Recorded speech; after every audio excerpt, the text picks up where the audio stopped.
ಕರ್ನಾಟಕದ ವಸತಿ ಯೋಜನೆಗಳು. ಕರ್ನಾಟಕ ಗೃಹ ಮಂಡಳಿ ಕಾಯ್ದೆ ಯಾವ ಬರ್ತೈತಿ? ಕರ್ನಾಟಕ ಗೃಹ ಮಂಡಳಿ ಕಾಯ್ದೆ. ಕರ್ನಾಟಕದಲ್ಲಿ ಎಲ್ಲ ಹೌಸಿಂಗ್ಗಳನ್ನು ಮನೆಗಳನ್ನು ವಸತಿಗಳನ್ನು ನಿರ್ವಹಣೆ ಮಾಡ್ತಕ್ಕಂಥ ಸಂಸ್ಥೆ ಯಾವುದಪ್ಪ ಅಂತ ಕೇಳಿದ್ರೆ ಕರ್ನಾಟಕ ಗೃಹ ಮಂಡಳಿ ಅಂತ ಬರ್ತೈತಿ.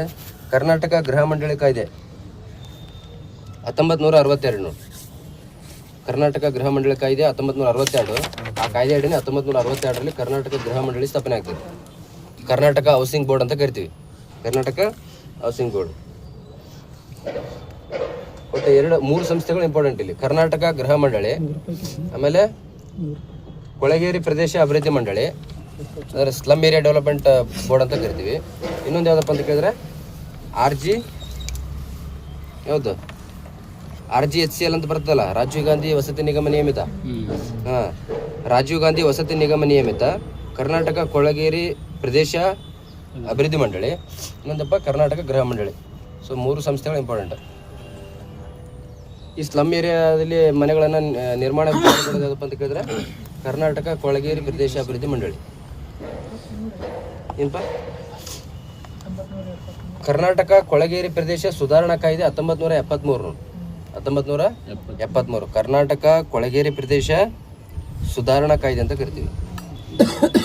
1973. ನೆಕ್ಸ್ಟ್ ಕರ್ನಾಟಕ ಕೊಳಗೇರಿ ತೆರವು ಮಂಡಳಿ. ಕರ್ನಾಟಕ ಕೊಳಗೇರಿ ತೆರವು ಮಂಡಳಿ 1975 ಜುಲೈ ನೋಡಿ. 1975 ಜುಲೈ. ಇದನ್ನು ಏನು ಮಾಡ್ತಾರಪ್ಪ ಅಂದರೆ 2010ರಲ್ಲಿ ಕರ್ನಾಟಕ ಕೊಳಗೇರಿ ಪ್ರದೇಶ ಅಭಿವೃದ್ಧಿ ಮಂಡಳಿ ಅಂತ ಮರುನಾಮಕರಣ ಮಾಡ್ತಾರೆ. ಹೌದಾ?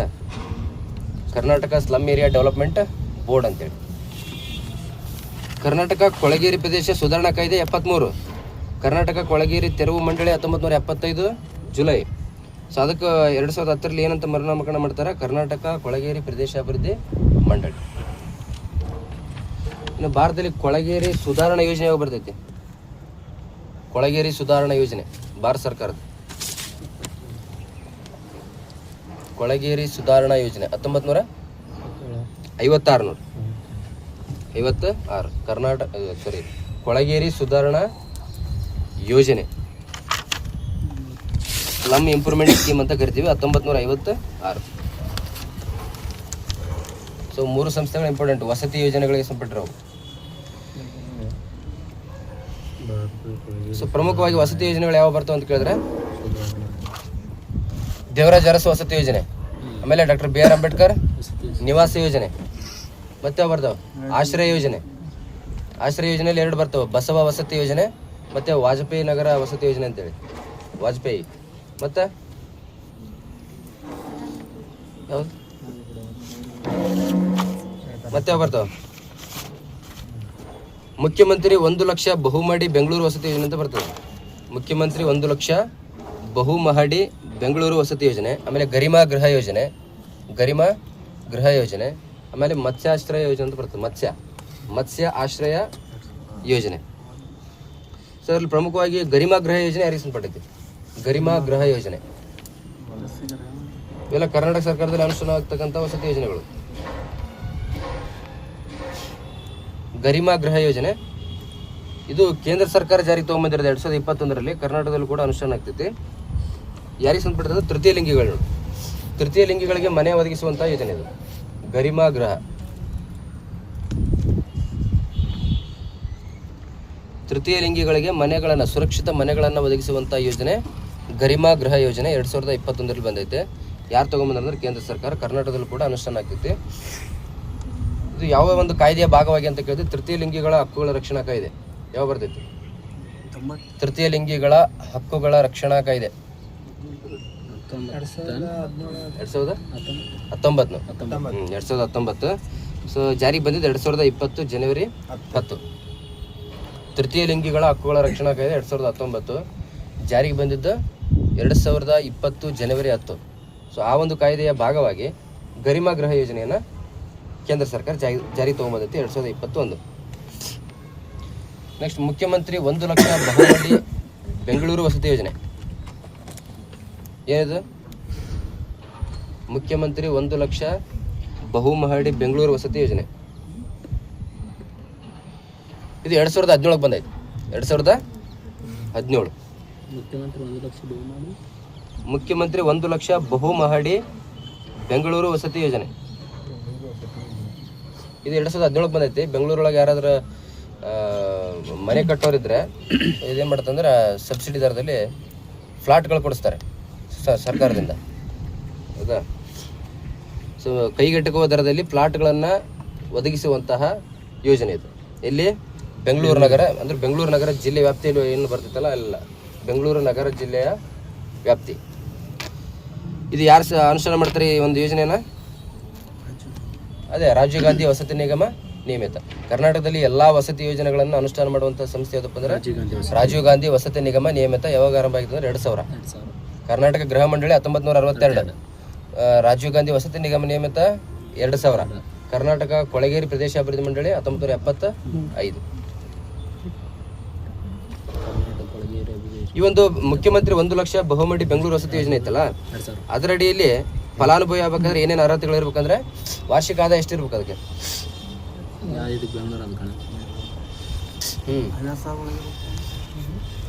ಬೆಂಗಳೂರಲ್ಲಿ ಮನೆ ಕಟ್ಟೋರಿಗೆ ಫ್ಲಾಟ್ಗಳನ್ನು ಕೈಗೆಟುಕುವ ದರದಲ್ಲಿ ಕೊಡಿಸ್ತಾರೆ ಗೌರ್ಮೆಂಟ್. ಹೌದಾ? ಅವ್ರಿಗೆ ಅರ್ಹತೆ ಏನಿರ್ಬೇಕಂದ್ರೆ ವಾರ್ಷಿಕ ಆದಾಯ 3 ಲಕ್ಷಕ್ಕಿಂತ ಕಡಿಮೆ ಇರಬೇಕು. ವಾರ್ಷಿಕ ಆದಾಯ 3 ಲಕ್ಷಕ್ಕಿಂತ ಕಡಿಮೆ ಇರಬೇಕು. ಆಮೇಲೆ ಆ ಒಂದು ಬೆಂಗಳೂರು ನಗರದಲ್ಲಿ 5 ವರ್ಷಕ್ಕಿಂತ ಹೆಚ್ಚಿನ ಅವಧಿಗೆ ವಾಸವಾಗಿರ್ಬೇಕು ಅಲ್ಲಿ. ಅಂದ್ರೆ ಬೆಂಗಳೂರಿಗೆ ಬಂದು 5 ವರ್ಷಕ್ಕಿಂತ ಹೆಚ್ಚಾಗಿರ್ಬೇಕು ಬೇರೆ ಕಡೆಯವರಾದರೆ. ಇನ್ನು ಅಲ್ಲಿ ಸ್ಥಳೀಯವಾಗಿದ್ದರೆ ಅವ್ರಿಗೂ ಕೂಡ ಎಲಿಜಿಬಲ್ ಆಗಿರ್ತದೆ. ಅದರ ವಾರ್ಷಿಕ ಆದಾಯ ಎಷ್ಟು ಇರಬೇಕು ಅವರಿಗೆ? 3 ಲಕ್ಷಕ್ಕಿಂತ ಕಡಿಮೆ ಇರಬೇಕು. ಆಮೇಲೆ ಸ್ವಂತ ಮನೆ ಇರಬಾರ್ದು. ಈ PH ಅಂಗವಿಕಲ ಹೊಂದಿರ್ತವರಿಗೆ 2% ರಿಸರ್ವೇಷನ್ ಇರ್ತದೆ. ಆ ಪ್ಲಾಟ್ಗಳಲ್ಲಿ 2% ರಿಸರ್ವೇಷನ್ ಇರ್ತೈತಿ. ಯಾರಿಗೆ? ಅಂಗವಿಕಲ ಹೊಂದಿದವರಿಗೆ, PHನವರಿಗೆ. ಇನ್ನು SC ಮತ್ತು ST ಸಮುದಾಯದವರಿದ್ದರೆ ಅವರಿಗೆ ಒಂದು ಪ್ಲಾಟ್ಗೆ 9.70 ಲಕ್ಷ ರೂಪಾಯಿ ನಿಗದಿ ಮಾಡ್ಯಾರ. 9.70 ಲಕ್ಷ. ಸೊ OBC ಮತ್ತು JM ಅಂತಂದ್ರೆ 10.50 ಲಕ್ಷ. 10.50 ಲಕ್ಷ. ಇದೇನಪ್ಪ ಅಂದ್ರೆ ಮುಖ್ಯಮಂತ್ರಿ 1 ಲಕ್ಷ ಬಹುಮಹಡಿ ಬೆಂಗಳೂರು ವಸತಿ ಯೋಜನೆ 2017 ಬಂದೈತಿ. ಬೆಂಗಳೂರು ನಗರದಲ್ಲಿ ಸಂಪಟ್ಟೈತಿ.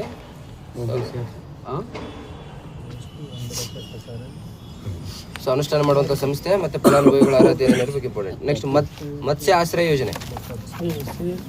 ಮತ್ಸ್ಯ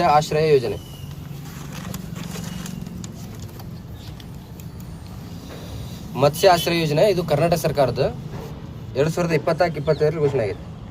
2024-25 ಸುಮಾರು 10,000 ಮೀನುಗಾರರಿಗೆ ಮನೆ ಕಟ್ಟಿಸುವಂತಹ ಯೋಜನೆ ನೋಡೋದು. 10,000 ಮೀನುಗಾರರಿಗೆ ಮನೆಗಳನ್ನು ನಿರ್ಮಿಸಿಕೊಡುವಂಥ ಯೋಜನೆ. ಸೊ ಆರ್ಥಿಕ ಸಹಾಯ ಕೊಡ್ತಾರೆ, ಇಲ್ಲ ಅವರೇ ಕಟ್ಟಿಕೊಡ್ತಾರೆ.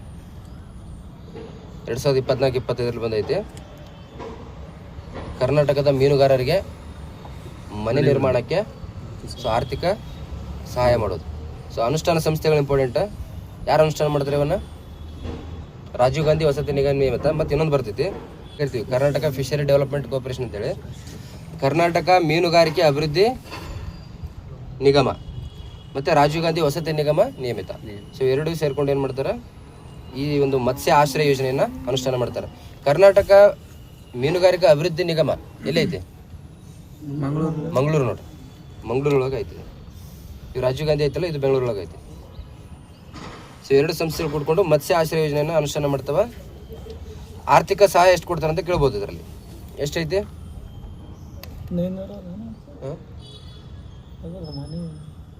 ಈ ಗ್ರಾಮೀಣ ಮತ್ತು ನಗರ ಪ್ರದೇಶದ GM ಸಮುದಾಯದವರಿಗೆ, ಸಾಮಾನ್ಯ ವರ್ಗಕ್ಕೆ 1.20 ಲಕ್ಷ. 1.20 ಲಕ್ಷ. ಇನ್ನು ಗ್ರಾಮೀಣ ಪ್ರದೇಶದಲ್ಲಿ SC ST ಸಮುದಾಯ ಇತ್ತಂದರೆ 1.57 ಲಕ್ಷ. 1.57 ಲಕ್ಷ ಗ್ರಾಮೀಣ SC ST. ಇನ್ನು ನಗರ ಪ್ರದೇಶದ SC ST ದವರಿಗೆ 2 ಲಕ್ಷ ನೋಡಿ. ಸೊ ಸಾಮಾನ್ಯ ವರ್ಗಕ್ಕೆ 1.20 ಲಕ್ಷ ಕೊಡ್ತಾರೆ. ಅದು ನಗರನಿರಲಿ ಗ್ರಾಮೀಣನಿರಲಿ. SC ST ದವರಿಗೆ ಗ್ರಾಮೀಣ ಪ್ರದೇಶ ಆದರೆ 1.57, ನಗರ ಪ್ರದೇಶ ಆದರೆ 2 ಲಕ್ಷ ಕೊಡ್ತಾರೆ. ಮತ್ಸ್ಯ ಆಶ್ರಯ ಯೋಜನೆ 2024-25 ಬಜೆಟ್ನಲ್ಲಿ ಘೋಷಣೆ ಆಗಿದೆ. ಟೋಟಲ್ ಎಷ್ಟು ಮನೆಗಳಂತ ಕೇಳ್ಬೋದು? 10,000. ನೆಕ್ಸ್ಟ್ ಆಶ್ರಯ ವಸತಿ ಯೋಜನೆ. ಆಶ್ರಯ ವಸತಿ ಯೋಜನೆ ಯಾವ ಬಂದಿತ್ತು? ಆಶ್ರಯ ವಸತಿ ಯೋಜನೆ 1991-92. 1991 92. ಅನುಷ್ಠಾನ ಮಾಡುವಂಥ ಸಂಸ್ಥೆ ಯಾವುದು? ಅದೇ RGHCL, ರಾಜೀವ್ ಗಾಂಧಿ ವಸತಿ ನಿಗಮ ನಿಯಮಿತ. ಇದು ಏನಪ್ಪ ಅಂತಂದ್ರೆ ರಾಜ್ಯದ ಆರ್ಥಿಕವಾಗಿ ಹಿಂದುಳಿದ ಮತ್ತು BPL ಕಾರ್ಡ್ ಹೊಂದಿರುವಂಥ ಕುಟುಂಬಗಳಿಗೆ ಸ್ವಂತ ಪಕ್ಕಾ ಮನೆ ನಿರ್ಮಿಸಿಕೊಡುವುದು. ಸ್ವಂತ ಪಕ್ಕಾ ಮನೆ ನಿರ್ಮಿಸಿಕೊಡುವಂಥ ಯೋಜನೆ. ಸೊ ಟಾರ್ಗೆಟ್ ಇದರಲ್ಲಿ ಯಾರಿಗೆ ಕೊಡ್ತಾರೆ ಜಾಸ್ತಿ ಫೋಕಸ್ ಅಂತ ಕೇಳಿದ್ರೆ, ಆದ್ಯತೆ ಯಾರಿಗೆ ಕೊಡ್ತಾರೆ ಅಂತ ಕೇಳಿದ್ರೆ SC ST OBC ಮತ್ತು BPL ಕಾರ್ಡ್ ಹೊಂದಿರ್ತಕ್ಕಂಥವ್ರು. SC ST OBC ಮತ್ತು BPL ಕಾರ್ಡ್ ಹೊಂದಿರತಕ್ಕಂಥ ಸಮುದಾಯದವರಿಗೆ ಪ್ರಮುಖ ಆದ್ಯತೆಯನ್ನು ಕೊಡ್ತಾರೆ. ಸಹಾಯಧನ ಎಷ್ಟೈತಿ ಇದ್ರಾಗ? ಸಹಾಯಧನ ಸೊ ಗ್ರಾಮೀಣ ಪ್ರದೇಶದಲ್ಲಿ GM ಮತ್ತು OBC ಇದ್ರೆ, ಗ್ರಾಮೀಣ ಪ್ರದೇಶದಲ್ಲಿ GM ಮತ್ತು OBC ಇದ್ರೆ 1.20 ಲಕ್ಷ ನೋಡಿ, 1.20 ಲಕ್ಷ. ಇನ್ನು SC STದವ್ರು ಗ್ರಾಮೀಣನಿರಲಿ ಆಮೇಲೆ ನಗರನಿರಲಿ ಅವ್ರಿಗೆ 1.50 ಲಕ್ಷ ನೋಡಿ, 1.50 ಲಕ್ಷ SC STದವ್ರಿಗೆ. ಸೊ ಸುಮಾರು 325 ಚದರ ಅಡಿಯಲ್ಲಿ ಮನೆಗಳನ್ನು ನಿರ್ಮಿಸಿಕೊಡ್ತಾರೆ. ಮತ್ತು ಒಳಚರಂಡಿ ವ್ಯವಸ್ಥೆ, ವಿದ್ಯುತ್ ಸಂಪರ್ಕ ಕೂಡ ಕೊಡ್ತಾರೆ. ಇದರಾಗ ರಿಸರ್ವೇಷನ್ ಐತೆ ಈ ಮನೆಗಳಲ್ಲಿ. ಆಶ್ರಯ ವಸತಿ ಯೋಜನೆಯಲ್ಲಿ SC ಜನಾಂಗಕ್ಕೆ 30% ಐತೆ, STಗೆ 10%, ಆಮೇಲೆ ಮೈನಾರಿಟಿಗೆ 10% ಐತೆ. SC ST ಮತ್ತು ಮೈನಾರಿಟಿ. SCದವ್ರಿಗೆ 30%, STದವ್ರಿಗೆ 10% ಐತೆ. ಇನ್ನು ಮೈನಾರಿಟಿ ಅಲ್ಪಸಂಖ್ಯಾತರವರಿಗೆ 10% ಮೀಸಲಾತಿ ಐತೆ ಇದರಲ್ಲಿ. ಇನ್ನು ವಾರ್ಷಿಕ ಆದಾಯ ಎಷ್ಟೈತೆ ಇದಕ್ಕೆ? ವಾರ್ಷಿಕ ಆದಾಯ ಸೇಮ್ ನೋಡಿ, 3 ಲಕ್ಷಕ್ಕಿಂತ ಕಡಿಮೆ, 3 ಲಕ್ಷಕ್ಕಿಂತ ಕಡಿಮೆ ನೋಡಿ. ಆಗ ಯಾವುದಂತಾರೆ 3 ಲಕ್ಷಕ್ಕಿಂತ ಕಡಿಮೆ? ಮುಖ್ಯಮಂತ್ರಿ 1 ಲಕ್ಷ ಬಹುಮಹಡಿ ಬೆಂಗಳೂರು ವಸತಿ ಯೋಜನೆ. ಸೊ ಅದು 3 ಲಕ್ಷಕ್ಕಿಂತ ಕಡಿಮೆ ನೋಡಿ. ಇದರಲ್ಲಿ ಎರಡು ಬರ್ತವೆ. ಆಶ್ರಯ ವಸತಿ ಯೋಜನೆಯಲ್ಲಿ 2 ವಿಧ ಬರ್ತವೆ. ಆಶ್ರಯ ವಸತಿ ಯೋಜನೆ ನಗರ ಮತ್ತು ಗ್ರಾಮೀಣ ಪ್ರದೇಶದಲ್ಲಿ ಅನುಷ್ಠಾನ ಆಗ್ತೈತೆ. ನಗರ ಮತ್ತು ಗ್ರಾಮೀಣ. ಈ ನಗರ ಪ್ರದೇಶದಲ್ಲಿ ಆದರೆ ಇದಕ್ಕೆ ಯಾವ ಹೆಸರಿಂದ ಕರೀತಾರೆ ಅಂತ ಕೇಳ್ತಾನೆ? ವಾಜಪೇಯಿ ನಗರ ವಸತಿ ಯೋಜನೆ. ವಾಜಪೇಯಿ ನಗರ ವಸತಿ ಯೋಜನೆ. ಗ್ರಾಮೀಣ ಪ್ರದೇಶದಲ್ಲಿ ಆಶ್ರಯ ವಸತಿ ಯೋಜನೆಯನ್ನು ಬಸವ ಗ್ರಾಮೀಣ ವಸತಿ ಯೋಜನೆ ಅಂತ ಕರಿತೀವಿ. ಬಸವ ಗ್ರಾಮೀಣ ವಸತಿ ಯೋಜನೆ. ಆಶ್ರಯ ವಸತಿ ಯೋಜನೆಯನ್ನೇ ಎರಡು ಇದರಲ್ಲಿ ಕರಿತೀವಿ, ಗ್ರಾಮೀಣ ಪ್ರದೇಶದಲ್ಲಿ ಮತ್ತು ನಗರ ಪ್ರದೇಶದಲ್ಲಿ. ನಗರ ಪ್ರದೇಶದಲ್ಲಿ ಆಶ್ರಯ ವಸತಿ ಯೋಜನೆ ವಾಜಪೇಯಿ ನಗರ ವಸತಿ ಯೋಜನೆ ಅಂತ ಕರಿತೀವಿ. ಗ್ರಾಮೀಣದಲ್ಲಿ ಬಂದರೆ ಬಸವ ಗ್ರಾಮೀಣ ವಸತಿ ಯೋಜನೆ ಅಂತ ಕರಿತೀವಿ. ಇಂಪಾರ್ಟೆಂಟ್ ಇದೆ. ಆಶ್ರಯ ವಸತಿ ಯೋಜನೆ 1991-92 ಬಂದೈತೆ. ವಾರ್ಷಿಕ ಆದಾಯ ಎಷ್ಟಿರಬೇಕು ಅಂದರೆ 3 ಲಕ್ಷಕ್ಕಿಂತ ಕಡಿಮೆ ಇರ್ಬೋದು.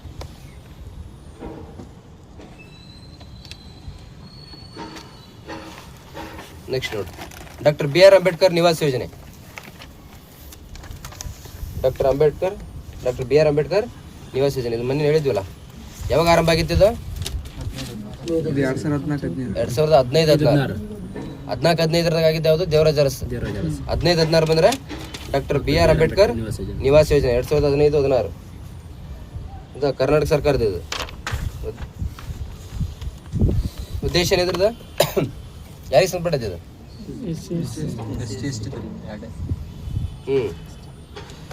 ಸ್ವಂತ ನಿವೇಶನವನ್ನು ಹೊಂದಿರುವಂತಹ SC ST ಸಮುದಾಯದವರಿಗೆ ಪಕ್ಕಾ ಮನೆ ನಿರ್ಮಿಸಿಕೊಡುವಂಥ ಯೋಜನೆ. ಪಕ್ಕಾ ಮನೆ ನಿರ್ಮಿಸಿಕೊಡೋದು. ಸೊ ಆರ್ಥಿಕ ನೆರವು ಕೊಡ್ತಾರೆ ಇದರಲ್ಲಿ. ಸೊ ಫಲಾನುಭವಿಗಳು ಯಾರಾಗಿರ್ತಾರೆ ಅಂದರೆ SC ST ಸಮುದಾಯದವರು ಮಾತ್ರ ಇದರ ಫಲಾನುಭವಿಗಳಾಗಿರ್ತಾರೆ. ಸೊ ಅನುಷ್ಠಾನ ಮಾಡತಕ್ಕಂಥ ಸಂಸ್ಥೆ ಯಾವುದಪ್ಪ ಅಂತ ಕೇಳಿದ್ರೆ ಯಾವುದು? ರಾಜೀವ್ ಗಾಂಧಿ ವಸತಿ ನಿಗಮ ನಿಯಮಿತ. ಎಷ್ಟು ಕೊಡ್ತಾರೆ ಸಹಾಯಧನ ಇದರಲ್ಲಿ? 1,75,000 ಯಾರಿಗೆ? ಗ್ರಾಮೀಣ ಪ್ರದೇಶ. ನಗರ ಪ್ರದೇಶ ಇದ್ದರೆ 2 ಲಕ್ಷ ಕೊಡ್ತಾರೆ. ಸೊ ಇದು ಹೆಚ್ಚುವರಿ ಅನುದಾನ ಕೊಡ್ತಾರೆ. ಪ್ರಧಾನಮಂತ್ರಿ ಆವಾಸ್ ಯೋಜನೆ ಐತಲ್ಲ, ಪ್ರಧಾನಮಂತ್ರಿ ಆವಾಸ್ ಯೋಜನೆ, ನಗರ ಆವಾಸ್ ಯೋಜನೆ ಅಡಿಯಲ್ಲಿ ಎಷ್ಟು? 2 ಲಕ್ಷ ಅಲ್ಲ, 1.5 ಲಕ್ಷ, 3.5 ಲಕ್ಷ. ಅದು 2 ಲಕ್ಷ ಪ್ಲಸ್ 1.5 ಲಕ್ಷ ಪ್ರಧಾನಮಂತ್ರಿ ಆವಾಸ್ ಯೋಜನೆ ಇತ್ತು.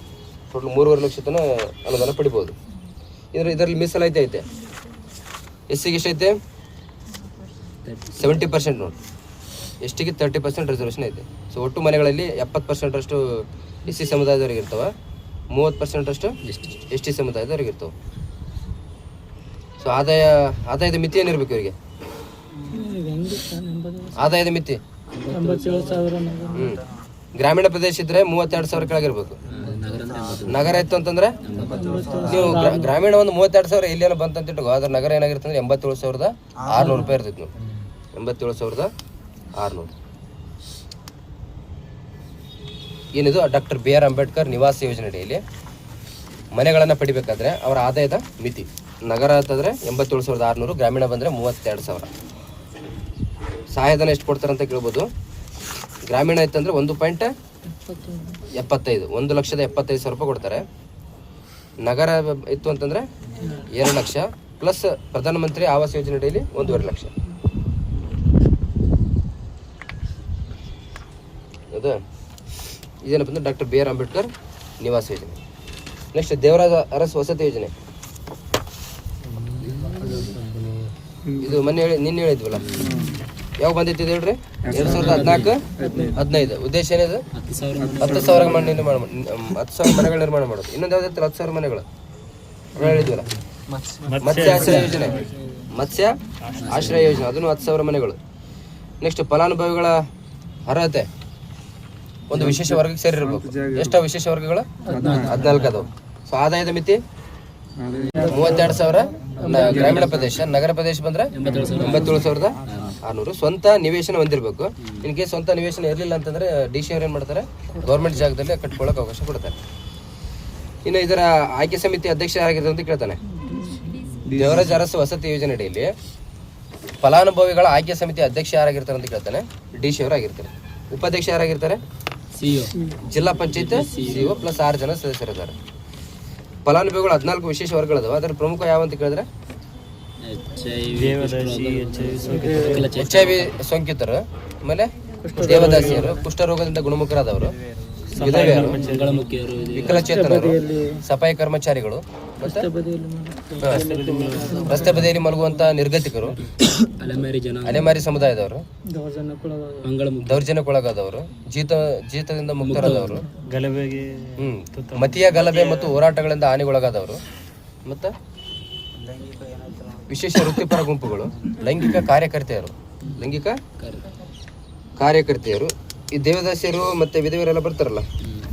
ಟೋಟಲ್ ಎಷ್ಟು ವರ್ಗಗಳದ ಅಂತ ಕೇಳಿದ್ರೆ 14 ವಿಶೇಷ ವರ್ಗಗಳದಾವ. ಅವರು ಈ ದೇವರಾಜ ಅರಸು ವಸತಿ ಯೋಜನೆಯಲ್ಲಿ ಮನೆಗಳನ್ನು ಕಟ್ಕೋಬೋದು. ಸೊ ಇದರಲ್ಲಿ ಕೂಡ ಮೀಸಲಾತಿ ಐತೆ. SC ST ಮತ್ತು GM ದವರಿಗೆ ಎಷ್ಟು 90% ಐತೆ. ಅಲ್ಪಸಂಖ್ಯಾತರಿಗೆ 10% ಐತೆ. ಇನ್ನು ಇವರಿಗೆ ಎಷ್ಟು ಕೊಡ್ತಾರೆ ಸಬ್ಸಿಡಿ ಅಥವಾ ಸಹಾಯಧನ? ಗ್ರಾಮೀಣ ಪ್ರದೇಶದಲ್ಲಿ ಬಂದರೆ 1.5 ಲಕ್ಷ ಕೊಡ್ತಾರೆ. ಗ್ರಾಮೀಣ ಪ್ರದೇಶದಲ್ಲಿ ಬಂದರೆ 1.5 ಲಕ್ಷ. ನಗರ ಪ್ರದೇಶ ಅಂತ ಬಂದರೆ 2 ಲಕ್ಷ. ಗ್ರಾಮೀಣ ಪ್ರದೇಶ 1.5 ಲಕ್ಷ, ನಗರ ಪ್ರದೇಶ ಇದ್ರೆ 2 ಲಕ್ಷ ರೂಪಾಯಿ ಕೊಡ್ತಾರೆ. ದೇವರಾಜ ಅರಸ್ ವಸತಿ ಯೋಜನೆ, ಆಶ್ರಯ ವಸತಿ ಯೋಜನೆ, ಡಾಕ್ಟರ್ BR ಅಂಬೇಡ್ಕರ್ ನಿವಾಸ ಯೋಜನೆ, ಆಮೇಲೆ ಗರಿಮಾ ಗೃಹ ಯೋಜನೆ, ಮುಖ್ಯಮಂತ್ರಿ 1 ಲಕ್ಷ ಬಹುಮಡಿ ಬೆಂಗಳೂರು ವಸತಿ ಯೋಜನೆ, ಆಮೇಲೆ ಮತ್ಸ್ಯ ಆಶ್ರಯ ಯೋಜನೆ. ನೆಕ್ಸ್ಟ್ ಪ್ರಧಾನಮಂತ್ರಿ ಆವಾಸ್ ಯೋಜನೆ. ಪ್ರಧಾನಮಂತ್ರಿ ಆವಾಸ್ ಯೋಜನೆ ಯಾವ ಬಂದಿತ್ತು? ಪ್ರಧಾನಮಂತ್ರಿ ಆವಾಸ್ ಯೋಜನೆ ಎಷ್ಟಪ್ಪ?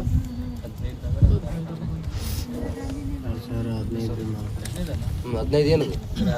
ನಗರ 16 ಗ್ರಾಮೀಣ. ಪ್ರಧಾನಮಂತ್ರಿ ಆವಾಸ್ ಯೋಜನೆಯಲ್ಲಿ ಎರಡು ಟೈಪ್ಸ್ ಬರ್ತವೆ. ಇದು ಇಂಪಾರ್ಟೆಂಟ್ ನೋಡಿ. ಎಲ್ಲ ಸ್ಕೀಮ್ಗಳನ್ನು ಮರ್ಜ್ ಮಾಡಿ ಪ್ರಧಾನಮಂತ್ರಿ ಆವಾಸ್ ಯೋಜನೆ ಅಂತ ಮಾಡಿರೋರು ಸೆಂಟ್ರಲ್ ಗೌರ್ಮೆಂಟ್ದವರು. ಇದರಲ್ಲಿ 2 ಬರ್ತವೆ, ಒಂದು ನಗರ ಮತ್ತು ಗ್ರಾಮೀಣ ಅಂತೇಳಿ. ಸೊ ಪ್ರಧಾನಮಂತ್ರಿ ಆವಾಸ್ ಯೋಜನೆ ನಗರ ಬಂದರೆ 2015, ಗ್ರಾಮೀಣ ಬಂದರೆ 2016. ಇನ್ನು ಪ್ರಧಾನಮಂತ್ರಿ ಆವಾಸ್ ಯೋಜನೆ ನಗರ, ಇದಕ್ಕೆ ಇನ್ನೊಂದು ಹೆಸರು ಐತೆ, ಹೌಸಿಂಗ್ ಫಾರ್ ಆಲ್ ಅಂತೇಳಿ. ಹೌಸಿಂಗ್ ಫಾರ್ ಆಲ್, ಎಲ್ಲರಿಗಾಗಿ ಸೂರು ಅಂತೇಳಿ, ಎಲ್ಲರಿಗೂ ಸೂರು, ಹೌಸಿಂಗ್ ಫಾರ್ ಆಲ್ ಅಂತ ಕರಿತೀವಿ. ಸೊ ಯಾವ ಟಾರ್ಗೆಟ್ ಹಾಕೊಂಡ್ರೆ ಅಂದರೆ ಯಾವ ವರ್ಷ ಅಂತ ಕೇಳಿದ್ರೆ 2022.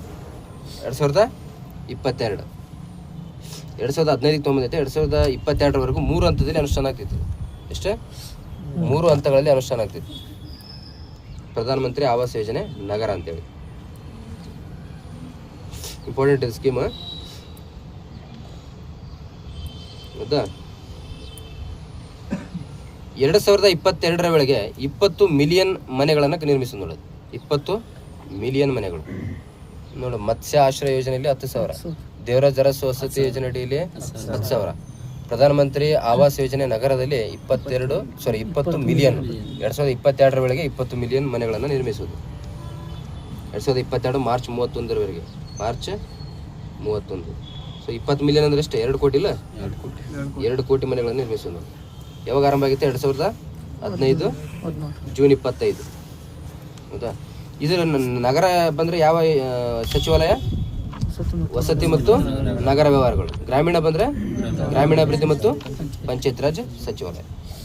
ಇನ್ನು ಆವಾಸ್ ಯೋಜನೆ ಯಾರಿಗೆ ಮನೆಗಳನ್ನು ಕಟ್ಕೊಳ್ಳೋಕೆ ಅವಕಾಶ ಕೊಡುತ್ತಂದ್ರೆ ಸೊ EWS ಅಂತ ಕರಿತೀವಲ್ಲ, EWS.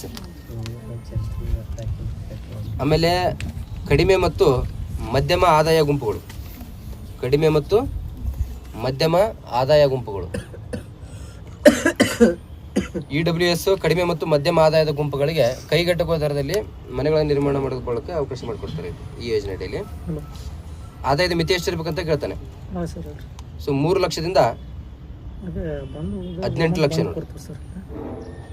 3 ಲಕ್ಷದಿಂದ 18 ಲಕ್ಷ ಆದಾಯ ಮಿತಿ ಹೊಂದಿರಬೇಕು.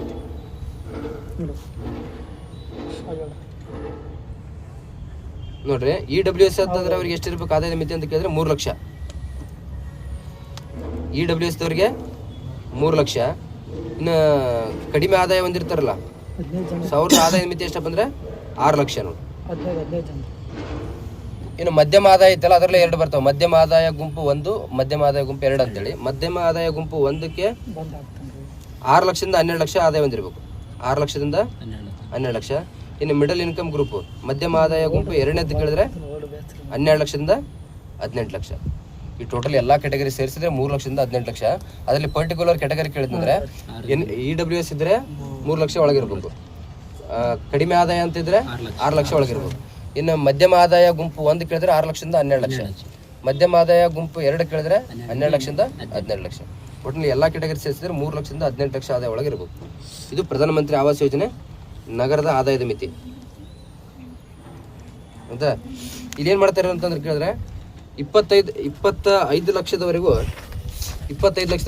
ಸಾಲ ಕೊಡ್ತಾರೆ ಮನೆಗಳು ಕಟ್ಟಿಕೊಳ್ಳೋದು ನಗರ ಆವಾಸ್ ಯೋಜನೆ. ಇದು ನಗರ ಮತ್ತು ಗ್ರಾಮೀಣಕ್ಕೆ ಒಂದೇ ವ್ಯತ್ಯಾಸ.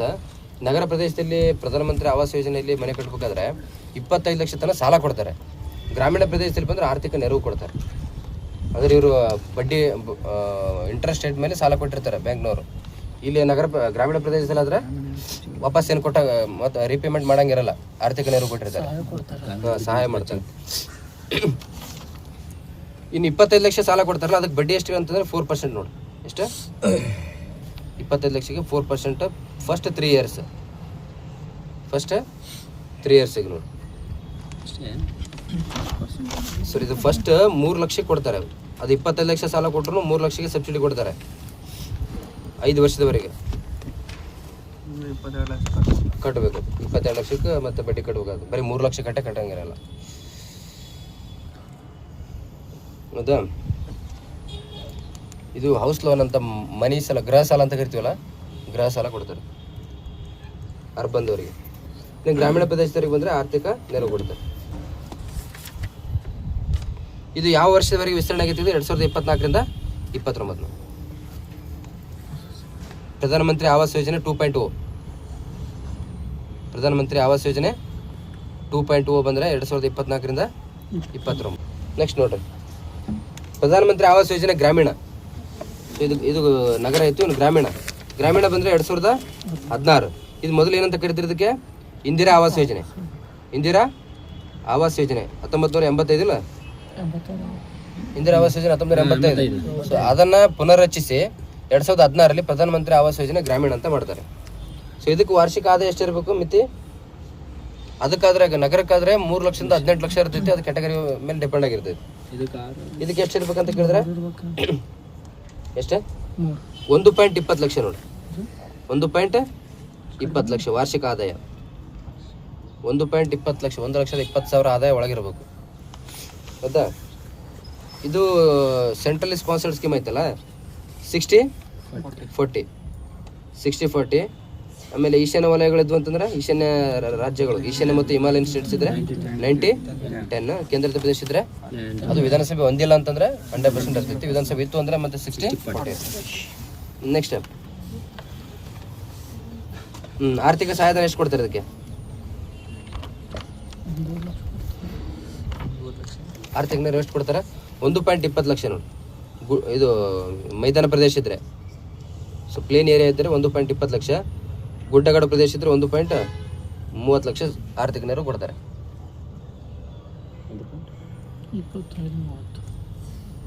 ವಾರ್ಷಿಕ ಆದಾಯ ನೋಟೆ ರೊಕ್ಕ ನೋಟೆ ಸೇಮ್ ಆಯ್ತು. ವಾರ್ಷಿಕ ಆದಾಯ 1.20 ಲಕ್ಷ ಐತೆ. ಸೊ ಆರ್ಥಿಕ ನೆರವು ಕೂಡ 1,20,000 ಕೊಡ್ತಾರೆ. ಯಾರು? ಮೈದಾನ ಪ್ರದೇಶದವ್ರಿಗೆ. ಗುಡ್ಡಗಾಡು ಪ್ರದೇಶದ ಗ್ರಾಮೀಣ ಪ್ರದೇಶ ಇದ್ದು ಅಂತಂದ್ರೆ ಅಲ್ಲಿ 1,30,000 ಆರ್ಥಿಕ ನೆರವು ಕೊಡ್ತಾರೆ. ಆದಾಯ ಮಿತಿ ಇಂಪಾರ್ಟೆಂಟ್. 1,20,000 ಅಂದ್ರೆ ಮಾಸಿಕ ಆದಾಯ 10,000 ಇರಬೇಕು.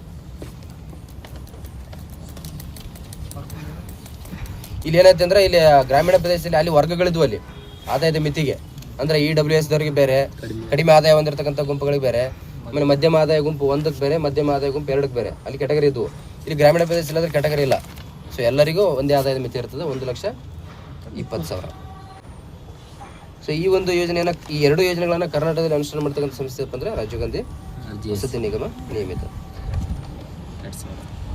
2000ರಲ್ಲಿ ಸ್ಥಾಪನೆ ಆಗಿತ್ತು ಅದು. ನೆಕ್ಸ್ಟ್ ನೋಡ್ರಿ,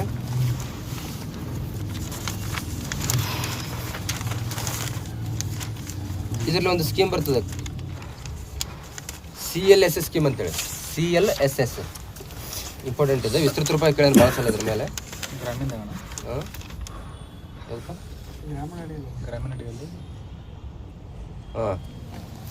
ಈ ಪ್ರಧಾನಮಂತ್ರಿ ಆವಾಸ್ ಯೋಜನೆ ನಗರ ಮತ್ತು ಗ್ರಾಮೀಣ ಬರ್ತಾವಲ್ಲ, ಸೊ ಅದು ಯಾವ ಯೋಜನೆಯ ಒಂದು ಲಿಂಕ್ ಆಗಿ ಬರ್ತಾವ ಅಂತ ಕೇಳಿದ್ರೆ CLSS. CLSS ವಿಸ್ತೃತ ರೂಪಾಯಿ ಕೇಳಿದಾನೆ. CLSS ಅಂದರೆ credit linked subsidy scheme. Credit linked subsidy scheme CLSS. Subsidy scheme.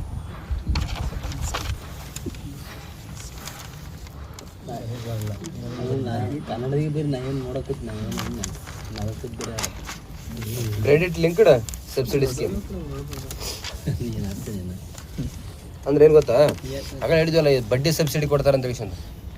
ಬಡ್ಡಿ ಸಬ್ಸಿಡಿ 3 ಲಕ್ಷ ಅಂದ್ರೆ ಪ್ರಧಾನಮಂತ್ರಿ ನಗರ ಆವಾಸ್ ಯೋಜನೆಯಲ್ಲಿ ಮನೆ ಕಟ್ಟೋದಕ್ಕೆ 25 ಲಕ್ಷ ತನಕ ಲೋನ್ ಕೊಡ್ತಾರೆ. ಮ್ಯಾಕ್ಸಿಮಮ್ 25 ಲಕ್ಷ. ಇನ್ ಕೇಸ್ ನೀವು 10 ಲಕ್ಷ ಸಾಲ ತೊಗೊಂಡಂತ ಮನೆ ಕಟ್ಟಕ್ಕೆ ನಗರ ಪ್ರದೇಶದಲ್ಲಿ 10 ಲಕ್ಷ ಸಾಲ ತೊಗೊಂಡಂತಂದ್ರೆ ಅದರಲ್ಲಿ ಫಸ್ಟ್ 3 ಲಕ್ಷಕ್ಕಷ್ಟೇ 4% ಬಡ್ಡಿ ಹಾಕಿ ಕೊಡ್ತಾರೆ ವಾಪಸ್. ಬಡ್ಡಿ ಸಬ್ಸಿಡಿ ಅಂತ ಕೊಡ್ತಾರೆ. 25 ಲಕ್ಷ ಲೋನ್ ತೊಗೊಂಡ್ರು 3 ಲಕ್ಷ ತನಕ ಇರ್ತದೆ ಮ್ಯಾಕ್ಸಿಮಮ್.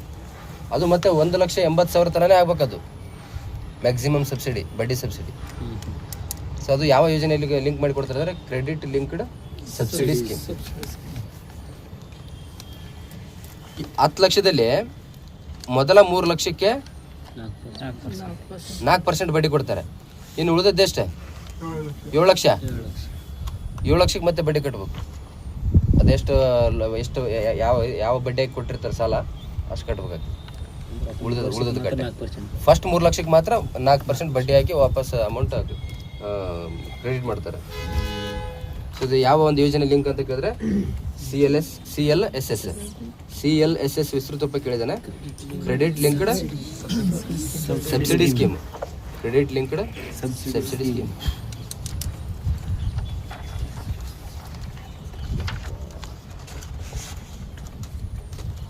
ಸೊ ಇಷ್ಟೇ, ಆಲ್ಮೋಸ್ಟ್ ಇಷ್ಟೇ ವಸತಿ ಯೋಜನೆಗಳು ಬರ್ತಾವೆ ಕರ್ನಾಟಕದ ವಸತಿ ಯೋಜನೆಗಳು. ಇನ್ನು ಭಾರತದ ವಸತಿ ಯೋಜನೆಗಳು, ಇದು ವಾಲ್ಮೀಕಿ ಅಂಬೇಡ್ಕರ್ ಆವಾಸ್ ಯೋಜನೆ 2001. ಯಾವ ಸಚಿವಾಲಯ ಜಾರಿ ತಂದಿರ್ತದೆ? ಸಾಮಾಜಿಕ ಮತ್ತು ನ್ಯಾಯ ಸಬಲೀಕರಣ. ಆ ಟೈಮಲ್ಲಿ ನಗರ ಉದ್ಯೋಗ ಮತ್ತು ಬಡತನ ನಿರ್ಮೂಲನಾ ಸಚಿವಾಲಯ ಅಂತ ಇತ್ತು ಆ ಟೈಮಲ್ಲಿ. ಅದು ಜಾರಿ ತಂದಿತ್ತು, ನಗರ ಉದ್ಯೋಗ ಮತ್ತು ಬಡತನ ನಿರ್ಮೂಲನಾ ಸಚಿವಾಲಯ. ಇನ್ನು ಸೆಂಟ್ರಲ್ ಗೌರ್ಮೆಂಟ್ ಅಲ್ಲಿ ಗರಿಮಾ ಗೃಹ ಯೋಜನೆ ಬರ್ತೈತಿ, ಹೌದಿಲ್ಲ? ಯಾರಿಗೆ? ತೃತೀಯ ಲಿಂಗಿಗಳಿಗೆ. ನೆಕ್ಸ್ಟ್ ಬಡತನ ನಿರ್ಮೂಲನಾ ಸಚಿವಾಲಯ. ರಾಷ್ಟ್ರೀಯ SC ST ಹಬ್ ಯೋಜನೆ ಇದು ಮೊನ್ನೆ ಎಲ್ಲಿ ಕೇಳಿದಿಲ್ಲ? ರಾಷ್ಟ್ರೀಯ SC/ST ಹಬ್ ಯೋಜನೆ ಮ್ಯಾಗ್ಝಿನ್ ಒಳಗೆ ಬಂದಿತ್ತು ಇದು. ರಾಷ್ಟ್ರೀಯ SC/ST ಹಬ್ ಯೋಜನೆ, ರಾಷ್ಟ್ರೀಯ SC/ST ಹಬ್ ಯೋಜನೆ 2016. 2016 ಯಾವ ಸಚಿವಾಲಯ? MSME ಸಚಿವಾಲಯ. SC/ST ಸಮುದಾಯದ ಉದ್ಯಮಿಗಳಿಗೆ ಉತ್ತೇಜನ ಕೊಡುವಂಥ ಯೋಜನೆ ಇದು. SC/ST ಸಮುದಾಯದ ಉದ್ಯಮಿಗಳಿಗೆ ಉತ್ತೇಜನ ಕೊಡುವಂಥ ಯೋಜನೆ ಅದಕ್ಕೆ ಅಂದರೆ ರಾಷ್ಟ್ರೀಯ SC/ST ಹಬ್ ಯೋಜನೆ 2016 MSME ಸಚಿವಾಲಯ. ಇನ್ನೊಂದು ಬರ್ತಲ್ಲ stand up India. Stand up India ಯಾವ ಬಂದೈತೆ? ಸ್ಟ್ಯಾಂಡ್ ಆಫ್ ಇಂಡಿಯಾ 2016 ಅಲ್ಲ 2016. ಸ್ಟ್ಯಾಂಡ್ ಆಫ್ ಇಂಡಿಯಾ ಯಾರಿಗೆ ಸಂಪಡುತ್ತೆ ಅಂದರೆ SC/ST ಮತ್ತು ಮಹಿಳೆಯರಿಗೆ. SC/ST ಮತ್ತು ಮಹಿಳಾ ಉದ್ಯಮಿಗಳಿಗೆ ಉತ್ತೇಜನ ನೀಡುವಂಥ ಯೋಜನೆ ಅದು.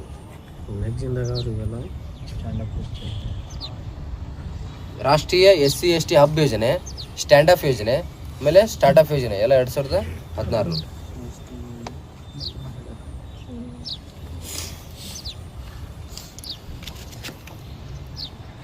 ನೆಕ್ಸ್ಟ್ ನೋಡ್ರಿ PM ಅಜಯ್ ಯೋಜನೆ.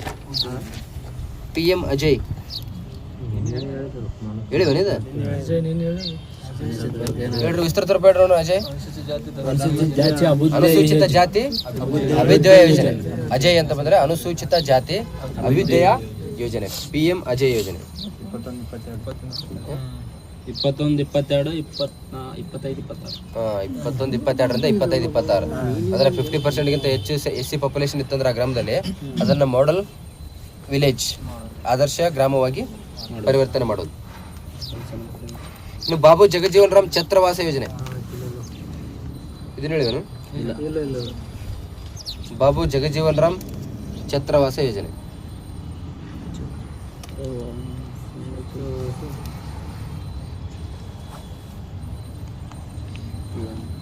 ಇನ್ನು ಪ್ರಧಾನಮಂತ್ರಿ ಆದರ್ಶ್ ಗ್ರಾಮ ಯೋಜನೆ ಹೇಳ್ತೀನಿ ಒಂದೇ ನಿಮಿಷ. ಪ್ರಧಾನಮಂತ್ರಿ ಆದರ್ಶ್ ಗ್ರಾಮ ಯೋಜನೆ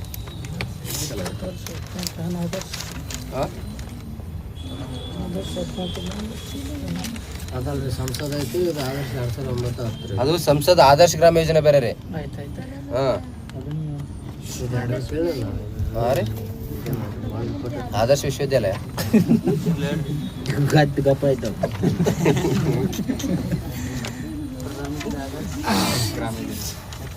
ಯಾವ್ದು ಹೇಳ್ರಿ? ಬಾಬು ಜಗಜೀವನ್ ರಾಮ್ ಛತ್ರವಾಸ ಯೋಜನೆ, ಆಮೇಲೆ ಪ್ರಧಾನಮಂತ್ರಿ ಆದರ್ಶ ಗ್ರಾಮ ಯೋಜನೆ. ನೆಕ್ಸ್ಟ್ ಇನ್ನೊಂದು ಬರ್ತೈತಿ ವಿಶೇಷ ಕೇಂದ್ರೀಯ ನೆರವು ಪರಿಶಿಷ್ಟ ಜಾತಿ ಉಪಯೋಜನೆ. ವಿಶೇಷ ಕೇಂದ್ರೀಯ ನೆರವು ಅನುಸೂಚಿತ ಜಾತಿ ಅಥವಾ ಪರಿಶಿಷ್ಟ ಜಾತಿ ಉಪಯೋಜನೆ. ಈ 3 ಯೋಜನೆಗಳು ಬರ್ತಾವೆ. ಈ 3 ಯೋಜನೆಗಳನ್ನು ವಿಲೀನ ಮಾಡಿ ಕೂಡಿಸಿ PM ಅಜಯ್ ಯೋಜನೆ ತಗೊಂಡ್ಬರ್ತಾರೆ. PM ಅಜಯ್ ಯೋಜನೆ ಯಾವುದದು? ಪ್ರಧಾನಮಂತ್ರಿ ಆದರ್ಶ ಗ್ರಾಮ ಯೋಜನೆ, ಬಾಬು ಜಗಜೀವನ್ ರಾಮ್ ಛತ್ರವಾಸ ಯೋಜನೆ, ಆಮೇಲೆ ವಿಶೇಷ ಕೇಂದ್ರೀಯ ಏನಪ್ಪ ವಿಶೇಷ ಕೇಂದ್ರೀಯ ನೆರವು ಅನುಸೂಚಿತ ಜಾತಿ ಉಪಯೋಜನೆ.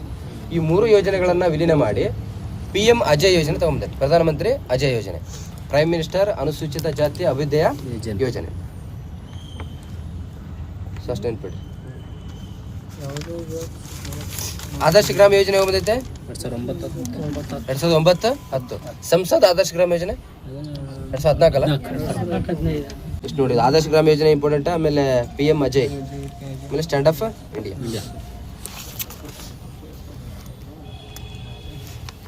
Next NULM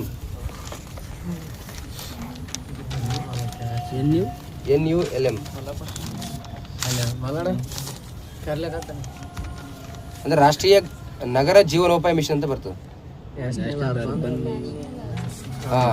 local area local management. ರಾಷ್ಟ್ರೀಯ ನಗರ ಜೀವನೋಪಾಯ mission, national urban livelihood mission ಯಾವಾಗ ಬಂದೈತೆ ಅಂದರೆ 2013 ನೋಡಿ. 2013 ಯಾವ ಪಂಚವಾರ್ಷಿಕ ಯೋಜನೆ ಅಂತ ಕೇಳೋಣ. ಯಾವ್ದು 12 ಯಾವ ಪಂಚವಾರ್ಷಿಕ ಯೋಜನೆ ಅಂತ ಕೇಳಿದಾನೆ. 12ನೇ ಪಂಚವಾರ್ಷಿಕ ಯೋಜನೆ 2013 ಸೆಪ್ಟೆಂಬರ್ 23.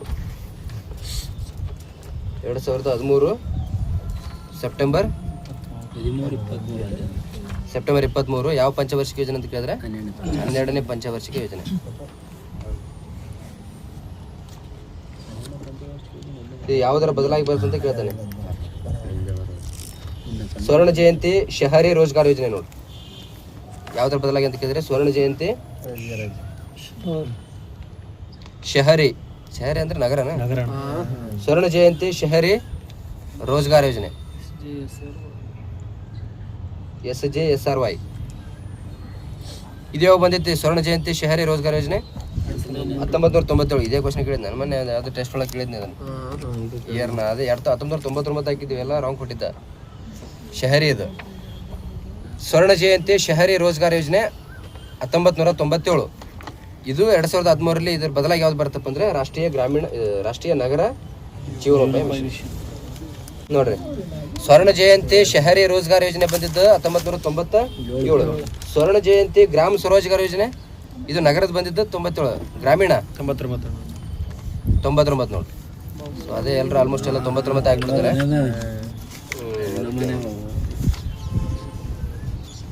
ಸ್ವರ್ಣ ಜಯಂತಿ ಶಹರಿ ರೋಜ್ಗಾರ್ ಯೋಜನೆ 1997. ಸ್ವರ್ಣ ಜಯಂತಿ ಗ್ರಾಮ ರೋಜ್ಗಾರ್ ಯೋಜನೆ 1999 ಏಪ್ರಿಲ್ 1.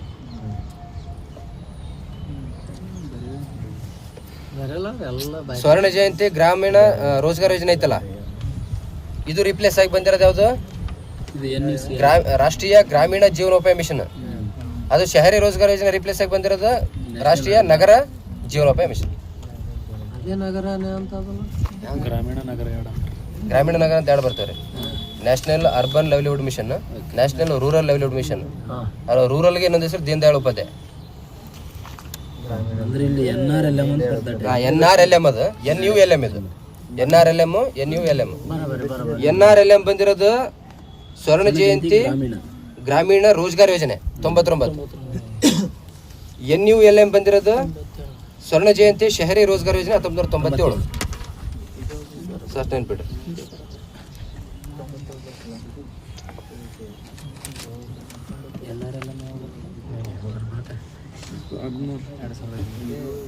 ಸೊ ಏನ್ ಇಂಪಾರ್ಟೆಂಟ್ ಅವೆಲ್ಲ ಯೋಜನೆಗಳ ಕಾಲಾನುಕ್ರಮ ಕೇಳತ್ತಾನ ನೆನ್ಪಿಟ್ರಿ.